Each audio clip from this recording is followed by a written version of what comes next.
إن الحمد لله نحمده ونستعينه ونستغفره ونعوذ بالله من شرور أنفسنا ومن سيئات أعمالنا.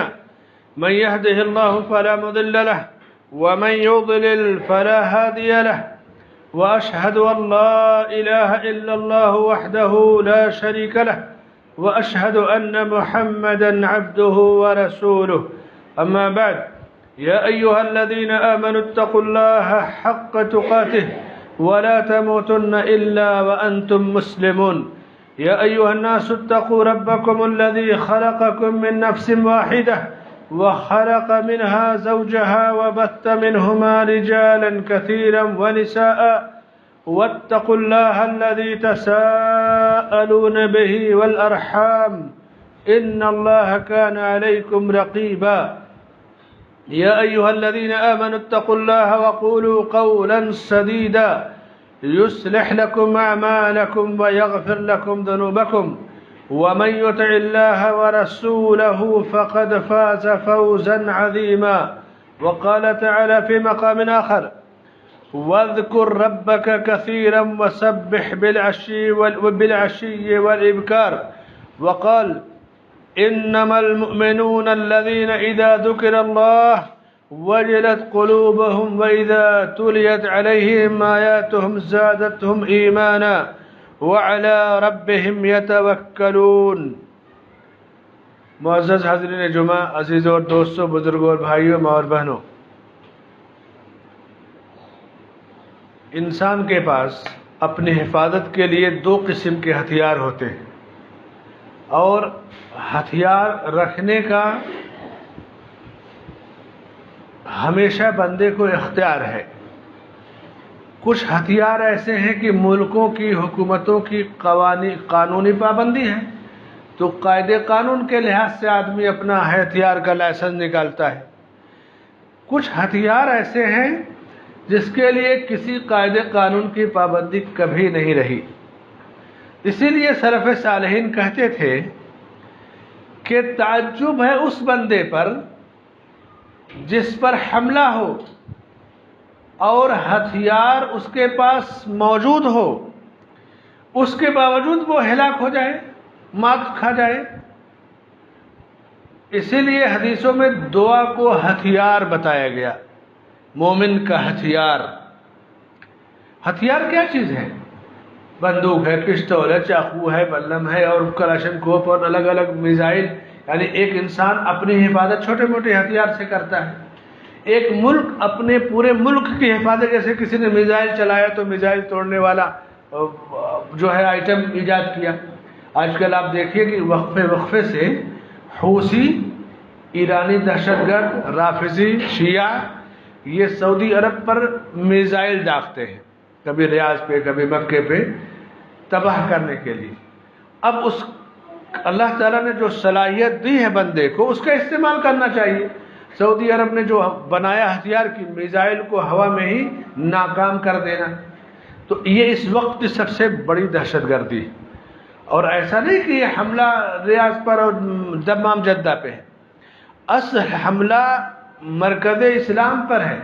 اس کے پیچھے یہود اور نصارہ دنیا کی طاقت ہے، لیکن کوئی یہودی یا عیسائی حملہ نہیں کرے گا. وہ مسلمانوں میں سے جو ان کے ایجنٹ ہیں ان کو تیار کر کے مرکز اسلام کو پہلے تباہ کرے گا. یہ پلاننگ ہے، اور انشاءاللہ اس میں وہ کبھی نہیں کامیاب ہوں گے، بلکہ اللہ انہیں ہمیشہ رسوا کرے گا. اور ان تمام کا انجام ابرہا کی طرح خطرناک ہوگا، عبرتناک ہوگا. ایک ہتھیار اللہ کا ذکر ہے، بہت پیارا ہتھیار ہے. اللہ کا ذکر اللہ نے خود اپنے نبی سے کہا اور سارے امتیوں سے کہا کہ وَاذْكُرْ رَبَّكَ كَثِيرًا، اپنے رب کو کثرت سے یاد کرتے رہو، صبح و شام یاد کرتے رہو. اللہ کو یاد کرنے اور ذکر کرنے کا فائدہ کیا ہے؟ اگر بندہ ایمان والا ہے تو جب اللہ کا ذکر ہوگا، اللہ کے دین کی بات ہوگی، اللہ کا کلام پیش ہوگا، تو اس کے دل نرم پڑ جائیں گے اور اس کا ایمان بڑھ جائے گا. دوسرا فائدہ ایک بڑی مشہور آیت ان المسلمین والمسلمات والمؤمنین والمؤمنات، پوری آیت پڑھیے تو آخر میں کیا ہے؟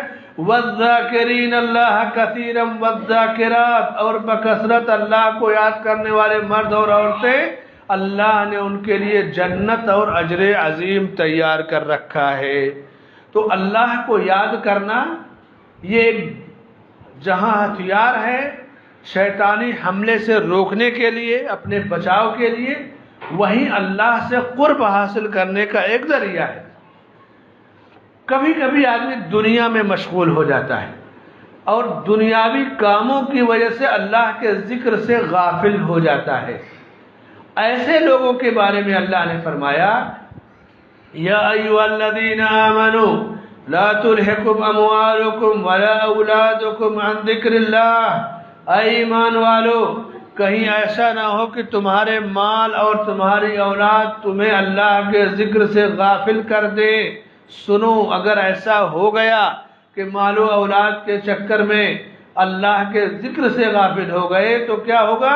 وَمَن يَفْعَلْ ذَلِكَ فَأُولَئِكَ هُمُ الْخَاسِرُونَ، جس نے ایسا کیا وہ خسارہ اٹھانے والے لوگوں میں سے ہوگا۔ اللہ کو یاد کرنے کا چوتھا بڑا فائدہ یہ ہوتا ہے، آپ دیکھیے کہ آدمی دنیا سے تنگ آ جاتا ہے، گھبرا جاتا ہے، حالات سے لڑ نہیں پاتا ہے۔ ابھی پورے سوشل میڈیا میں ایک خودکشی کا ایک میٹر آیا کسی کا، اور اس کو ایسا لوگوں نے اچھالا، ایسا لگ رہا ہے کہ یہ اب اس طرح کی خودکشی ایک ماڈل بن جائے گی کالج میں پڑھنے والی طالبات، اسٹوڈنٹ اور لڑکیوں کے لیے کہ چلو ہم بھی خودکشی کریں اور ہمارا بھی دنیا میں ڈنکا بجے گا اور سب مشہور ہو جائیں گے۔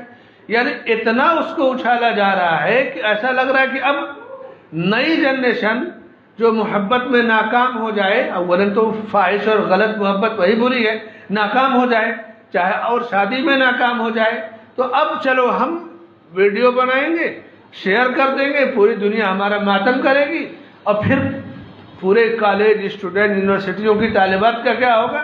گویا ایک ایسے ڈھرے اور غلط راستے پہ لگانے کا پلان ہو گیا کہ بس اللہ تعالیٰ اس سے قوم کی بیٹیوں کی حفاظت فرمائے۔ یہ ایسا شیطانی حربہ ہے، ایسا شیطانی حربہ کہ میرے بھائیو اگر اس کا اثر آ گیا سماج میں تو پھر ہر سال ہر کالج یونیورسٹی سے 2-4 خودکشی ہوگی، ویڈیو بنے گی، شور ہنگامہ ہوگا۔ ان چیزوں سے دور رہنا چاہیے، نہ تو ایسی ویڈیو شیئر کی جائے، نہ اس کو بڑھاوا دیا جائے، نہ اس طرح کی خبروں میں دلچسپی لی جائے، ایمان و عقیدہ درست رکھا جائے۔ الذین آمنوا وتطمئن قلوبہم بذکر اللہ، ایمان والے تو وہ ہے جن کا دل اللہ کو یاد کرنے سے اطمینان محسوس کرتا ہے۔ الا بذکر اللہ تطمئن القلوب، یقیناً اللہ کی یاد دلوں کو اطمینان بخشتی ہے۔ تو جب کسی کا دل مطمئن ہے اللہ کو یاد کر کے تو وہ خودکشی کرے گا، حرام موت مرے گا۔ زبان سے کوئی کچھ کہہ دے، مجھ کو اپنے رب سے ملنا ہے، اللہ سے ملنا ہے، یہ کہنا ہے وہ کرنا ہے، لیکن اس کا دل جھوٹا ہے، یا تو زبان جھوٹی ہے یا تو دل جھوٹا ہے۔ کیونکہ دل اگر مطمئن ہے تو آدمی غلط فیصلہ نہیں کرتا، اور یہ غلط فیصلہ بتاتا ہے کہ اندر سے اللہ کا ذکر سے بندہ خالی ہے۔ الا بذکر اللہ تطمئن القلوب، سنو اللہ کی یاد دلوں کو اطمینان بخشتی ہے۔ اب اطمینان ہوگا تو آدمی خودکشی کیوں کرے گا، حرام موت کیوں مرے گا؟ میرے بھائیو یہ 2-4 دنوں سے جو چل رہا ہے نا سوشل میڈیا میں، یہ بہت خطرناک شیطانی حربہ، ان سے دور رہیے۔ یہ قوم کی بیٹیوں کو نہ جانے کس راستے پہ لگائے گا۔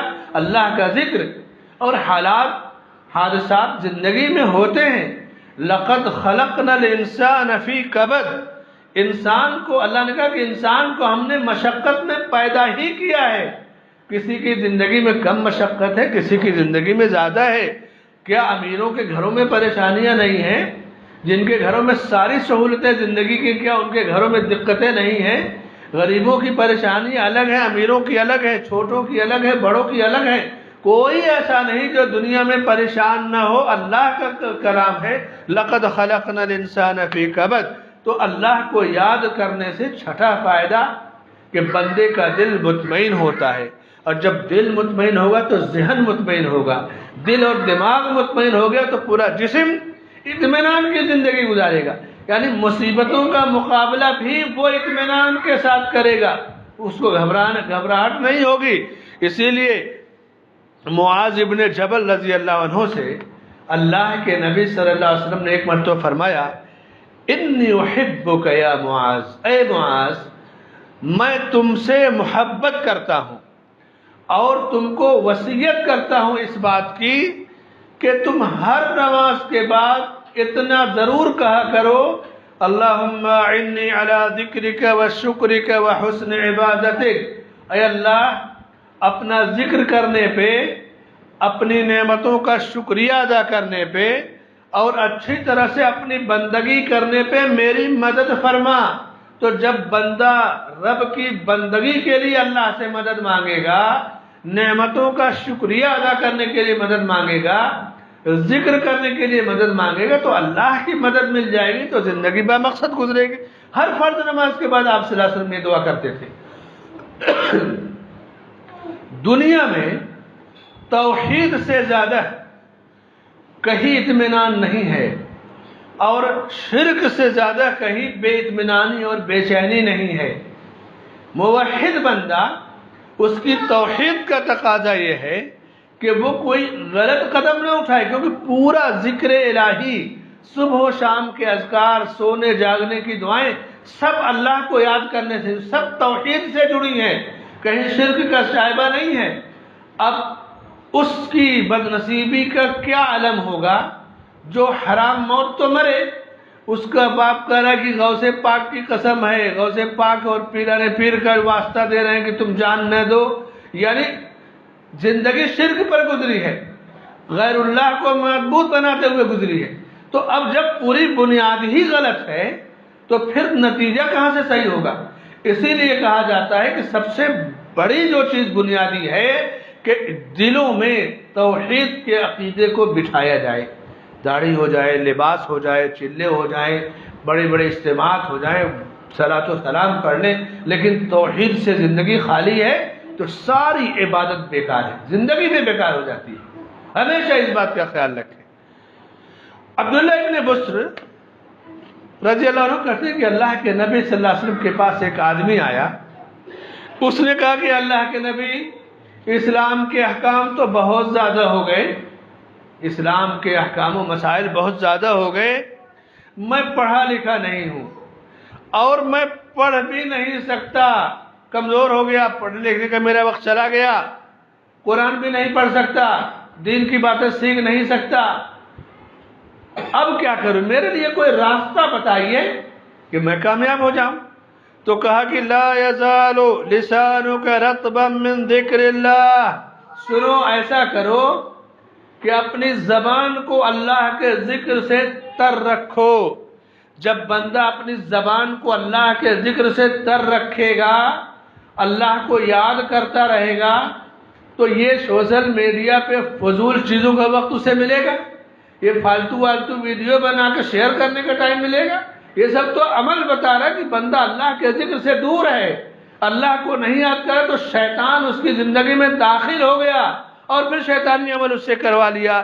اسی لیے 3 قسم کے لوگ ایسے ہیں جن کے بارے میں کہا گیا، یہ روایت بیہقی کی ہے اور شیخ البانی نے اس کی سند کو صحیح کہا ہے کہ 3 قسم کے لوگوں کی دعائیں کبھی رد نہیں کی جاتی ہیں، اللہ ضرور قبول کرتا ہے۔ کون سے 3 قسم کے لوگ؟ پہلے الذاکرین اللہ کثیرا، بکثرت اللہ کو یاد کرنے والے۔ نمبر 2 دعوت المظلوم، مظلوم جس کو ستایا گیا ہو۔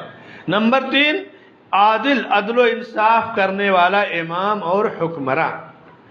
سوال یہ ہے کہ اللہ کو آدمی جیسے چاہے گا یاد کرے گا، منمانی یاد کرے گا؟ بعض مسجدوں میں دیکھیے نماز ہو جاتی ہے، فرض نماز فجر کی، تو ذکر کے نام پہ اوپر کا مائک چالو کر دیں گے، نبی سلام علیکہ، اور اس کے بعد اے اللہ تو نبی تیرے بندے ہیں، ہم نبی کے بندے ہیں، اور کام وہ لے لیجئے احمد رضا جو ہم کو راضی کرے، فالتو نظمیں پڑھتے ہیں ذکر کے نام پہ۔ صوفیہ ایک طبقہ ہے، وہ بھی گمراہ طبقہ ہے، جو قبروں درگاہوں پہ جھوم کے ہو یہ ذکر کرتا ہے. یہ ذکر نہیں ہے، یہ سب چیزیں اللہ سے کاٹنے والی ہیں. ذکر تو وہی ہے جو قرآن و سنت میں موجود ہو. اللہ نے فرمایا کہ فَاذْكُرُوا اللَّهَ كَمَا عَلَّمَكُم مَّا لَمْ تَكُونُوا تَعْلَمُونَ. تم اللہ کو اس طرح یاد کرو جس طرح اس نے یاد کرنے کا تمہیں طریقہ سکھایا ہے. فَإِذَا أَفَضْتُم مِّنْ عَرَفَاتٍ فَاذْكُرُوا اللَّهَ عِندَ الْمَشْعَرِ الْحَرَامِ. جب عرفات سے چلو تو مشعر حرام میں اللہ کو یاد کرو. عرفات میں حاجی کیا کرتا ہے؟ عرفات میں حاجی کے لیے ہے کہ ظہر اثر جمع کر کے قصر کر لے اور دن ڈوبنے تک ذکر کے علاوہ کوئی کام ہی نہیں ہے، صرف اللہ کو یاد کرنا ہے، توبہ اور استغفار. لیکن اس حاجی سے بھی کہا گیا کہ عرفات سے چلو تو پھر مزدلفہ آؤ. مزدلفہ مشعر حرام ہے، وہاں ایک مسجد بھی بنی ہے مشعر الحرام اور بورڈ بھی لگا ہے. تو کہا جب مزدلفہ آؤ تو وہاں کثرت سے اللہ کو یاد کرو. حج کر لو، فارغ ہو جاؤ تو اللہ کو ایسے یاد کرو جیسے اپنے باپ دادا کو یاد کرتے ہو. یعنی عبادت سے فراغت کے بعد بھی اللہ کے ذکر کا حکم دیا گیا، نماز سے فراغت کے بعد بھی اللہ کے ذکر کا حکم دیا گیا. یعنی اللہ کا ذکر یہ بندے کو فضول چیزوں سے جہاں روکتا ہے وہیں اللہ سے قریب کرتا ہے. اسی لیے اللہ کے رسول صلی اللہ علیہ وسلم فرماتے تھے احب الکلام الی اللہ سبحان اللہ والحمد للہ ولا الہ الا اللہ واللہ اکبر. رواه مسلم. اللہ کے نزدیک سب سے پسندیدہ کلمات کیا ہیں؟ سبحان اللہ والحمد للہ ولا الہ الا اللہ واللہ اکبر. اور دوسری حدیث میں آپ نے فرمایا کہ الذو بیا ذل جلال والاکرام، یا ذل جلال والاکرام کہہ کر کے لطف حاصل کرو، اس کو لازم کر لو اپنے لیے، اس لیے کہ یہ چیزیں تمہارے لیے کام کی ہیں، کارآمد ہیں. جب عبداللہ ابن ابی اوفا کہتے ہیں کہ ایک آدمی نے اللہ کے نبی صلی اللہ علیہ وسلم سے کہا کہ میں قرآن نہیں پڑھ سکتا، اللہ کو کیسے یاد کروں کہ میں بغیر تلاوت کی اللہ کو یاد کر لوں؟ بھائی پڑھنے لکھنے کی ایک عمر ہوتی ہے. تو آپ نے فرمایا کہو سبحان اللہ والحمد للہ ولا الہ الا اللہ، بس یہ تمہارے لیے کافی ہے. تو اللہ کا ذکر بندے کو وہ ہتھیار فراہم کرتا ہے، گویا یہ ہتھیار ہے جو شیطان کے حملے سے روکتا ہے. ایک حدیث میں اللہ کے نبی صلی اللہ علیہ وسلم فرماتے ہیں کہ جب بندہ صبح گھر سے نکلا، سنن ابو داؤد کی صحیح سند سے روایت مروی ہے، اور کہا بسم اللہ توکلت علی اللہ ولا حول ولا قوت الا باللہ، اللہ کا نام لیا، اللہ پر بھروسہ کیا، اور کوئی طاقت یا قوت پھیرنے والی اللہ کے سوا نہیں ہے، یعنی لا حول ولا قوت الا باللہ. تو کہتا ہے کہ اللہ کے نبی صلی اللہ علیہ وسلم فرماتے ہیں کہ بندہ جب اتنا پڑھ کے گھر سے نکلا، بسم اللہ توکلت علی اللہ ولا حول ولا قوت الا باللہ، تو آسمان سے آواز دی جاتی ہے ہدیت و وقیت و کفیت وتنحى عنہ الشیطان، تیری رہنمائی کی گئی، تیری کفایت کی گئی، تیری حفاظت کی گئی، اور شیطان اس سے پیچھے ہٹ جاتا ہے.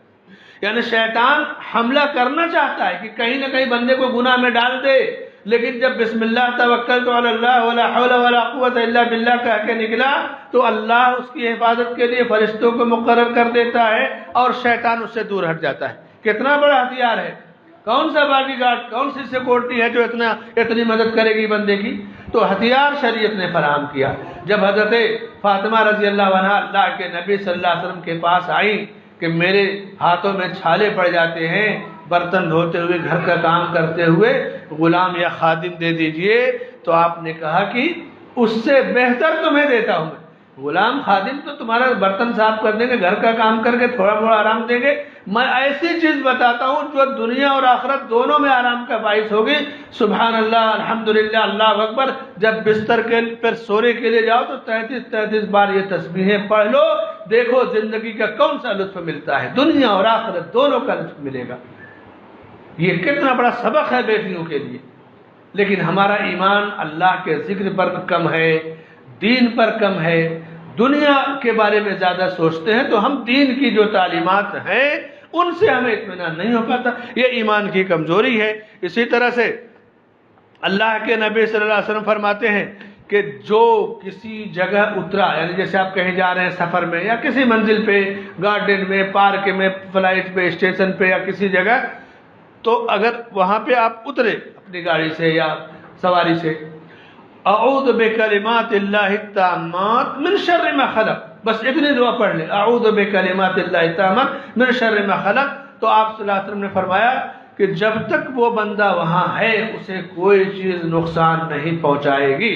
دعا کا ترجمہ یہ ہے کہ اللہ کے کلمات تامہ کے ذریعے ہر اس چیز کے شر سے میں پناہ طلب کرتا ہوں اللہ کی جس کو اس نے پیدا کیا، کوئی چیز اسے نقصان نہیں پہنچائے گی۔ اسی لیے ابو بکر صدیق رضی اللہ عنہ کہتے تھے ذهب الذاکرون اللہ بالخیر کلہ، سنیں اللہ کو یاد کرنے والے ساری بھلائی لے کر چلے گئے، جو جتنا یاد کرے گا اتنی بھلائی لے کے چلا جائے گا۔ صبح اصبحنا واصبح الملک للہ والحمد للہ ولا الہ الا اللہ واللہ اکبر ولا حول ولا قوت الا باللہ، ہر روز صبح آپ اس کو پڑھتے تھے۔ اللہم بک امسینا وبک اصبحنا وبک نحیا والیک النشور، یہ دعائیں صبح و شام پڑھتے رہنا چاہیے۔ گھر سے نکلنے کی دعا، دروازے کو جب آپ بند کریں گے بسم اللہ کہہ کے رات کو، تو حدیث میں نبی صلی اللہ علیہ وسلم فرماتے ہیں کہ جب شیطان اس گھر میں آنا چاہتا ہے تو دوسرے شیطان کہیں گے کہ تم اس گھر میں کیسے داخل ہو سکتے ہو جس کا دروازہ اللہ کا نام لے کر کے بند کیا گیا ہے۔